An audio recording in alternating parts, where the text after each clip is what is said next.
My name is Caitlin Slack, and I'm here live in Bowling Green, Ohio, with a few questions on digital literacy with Nikki Chiricosta. Hello. Hi, Nikki. I just have a few questions. Do you mind answering for me? Okay. Yeah. Okay, Sure. awesome.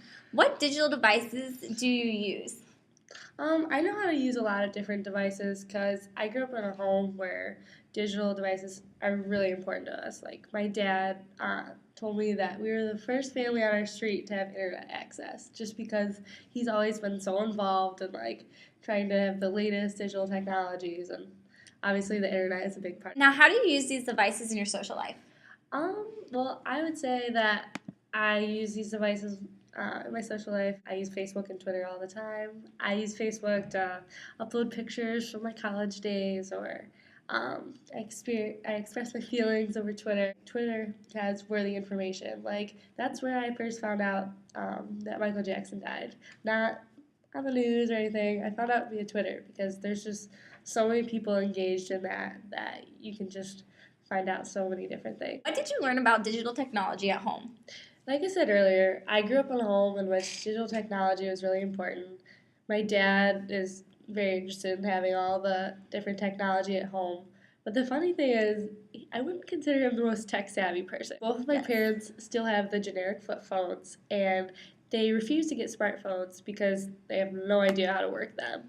Like when texting came about, my parents had no idea what they were doing. I had to teach both of them how, and neither of them know how to use T9 words still. My dad sits there, it takes him 10 minutes out of text. He like types it like this. I learned about it at home, which is kind of an embarrassing story for me, but it was definitely a good lesson I learned. This one time I had a party at my house because my parents were out of town, and one of my friends posted pictures. I ended up seeing the pictures somehow on Facebook, and I was grounded for several weeks. At that time, I was first exposed to the idea that posting pictures of parties is really stupid considering how many people have access to my profile. Athletes, we learn that like practically almost every day. Yeah. Oh, yeah. Learn about our Twitters and our Facebooks and everything else that we have. Yeah, I mean, like, that's probably the biggest lesson I've learned here at school. As a student athlete, you know, if we post a picture, or if someone posts a picture with us holding an alcoholic beverage, my coach and my advisors have told me we can suffer severe consequences. So, in your everyday life, how do you use these devices? I use these devices like constantly. I really don't think I could live without my cell phone or computer because I feel like it's my connection to the world. Like if my cell phone breaks, I feel so out of touch, and I pretty much do everything on my digital devices as far as homework or checking the news or my social networks a few times. How do you use these devices or software in your work life? Well, the first time I used this device in my work life is when I was doing an internship with a woman who has a communication business. Essentially, she coaches people on how to communicate effectively, and my job as her intern was to basically do the grunt work for her and update her Facebook and Twitter. Due to the ever changing nature of society, people like me now seek all their information on Twitter, and so she would update her statuses or her tweets so that she could gain more followers, thus, gain potential clients. Right. Weaknesses, would you say? Well, I would say that overall I'm pretty digitally literate, but my biggest weakness would probably be when it comes to my TV back at home. I don't know if any of you or if you have the same problem, but we literally have 5 different remotes at home controlling so many different components of the TV. Like I can never keep straight which remote works to turn on the TV or what input to set the TV at, and it just all kind of overwhelms me, and I don't know, I can never like retain it, and it's just like, why can't it just be one remote? You learned over the last couple of years about technology, and where do you see technology going in the future? Oh, okay, two-part question. Yes. Can you handle it? Yes, I can. I mean, I understand you're blonde and all, so these questions get really difficult. Right. I can relate. Yeah, I know. Again. Well, I learned about technology from my dad. I mean, I can remember my sixth Christmas. Excuse me.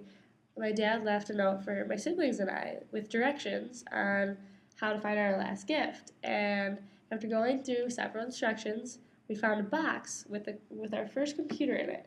And we just quickly learned a lot about technology from that point on. Like, obviously, at a young age, we're exposed to technology with this computer, and once you figure out one, it's kind of an ongoing process. Now, where do you see technology going in the future? All right, in the future, honestly, I think as far as college is concerned or school, I think that we're going to be rid of textbooks. I think everything is going to become online, like all books will be online, and I just think technology is going to be over our head. How do you present yourself via Facebook and Twitter? Well, I really try to present myself in the way that I keep my audience in mind. I mean, I make sure that I post statuses or tweets that I wouldn't mind my coach or my parents seeing. And of like the whole AIM scene or the Yahoo Messenger. Yeah, like I lived for AIM. My entire freshman year, I would stay up all night and pull all-nighters with my best friend. It sounds really juvenile, but we would play the rating game, and we would like name someone and they'd rate them on a scale of 1 to 10. And AIM was definitely the cool thing to do in my high school years, and kind of miss it. So you said your Twitter name was Nikki too. Now, what does your name describe you in any type of way, or what does it mean? Well, I'd say it just kind of shows my humorous side, and the meaning behind it is one of my friends started calling me that as a joke, and he asked me on his phone as that, and then like all of his friends started calling me it, and I had a really boring name before, so I figured I'd just spice things up a little bit. So, are you a big I wouldn't say I'm a big tweeter, but I tweet probably every other day or so. All right, what type of things do you tweet about? Honestly, I usually tweet about sports, particularly Cleveland sports. Like if you, How do your digital literacies compare with your peers in class, at school, or even work? I would say that my literacies are pretty comparable. I mean, I think that a lot of my classmates can relate to just growing up in a society where being digitally literate is almost necessary. But I would say that maybe some of my literacies even exceed their capabilities just because I was exposed to it at such a young age. What digital literacies do you think are important, and why? I think that being able to use a computer is the most important digital literacy, and I think that because almost anything you can think of is available online, and if you don't know how to use a computer, I feel like you're falling behind. I feel like most jobs require that you're somewhat digitally literate, and I think that cell phones are very important. And while many people say that they could live without them, I think that they're a vital technology because of how many things you can do on your cell phones. What role did access play in the development of your digital literacies and identities? I would say that access played the biggest role because, as I said earlier, my dad, purchased a lot of digital things, and I was exposed at a very young age. Why do you represent yourself in certain ways on social media sites? Well, as I said earlier, my first priority right now is that I'm a student athlete.